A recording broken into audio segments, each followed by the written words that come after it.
Hi, I'm George from Key Digital, and today I'm going to go over 5 common mistakes people make with Facebook advertising. So the first mistake is using the wrong ad objective for your advertising goals. Within Facebook Ad Manager, selecting the right ad objective is very important.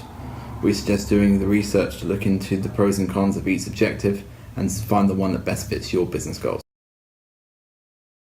Secondly is starting your ad campaign late in the day.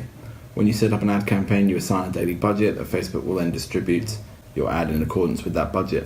When you set the advert live late in the day, Facebook's got a limited number of hours to distribute that budget, and in turn will not do it evenly and will drive up your cost per action. That's why we recommend always doing it in the morning and at the latest early afternoon. The third mistake is not taking advantage of the Audience Insights tool. Within the Facebook Ad Manager, Facebook offers the Audience Insights tool, which allows you to research your target market or demographic. This in turn will show you the data related to your target audience, such as their age, their gender, the job titles they hold, and what their interests are. This is very important when setting up campaigns, as you want to really narrow down your target market. The fourth mistake is not having a Facebook pixel installed on your website.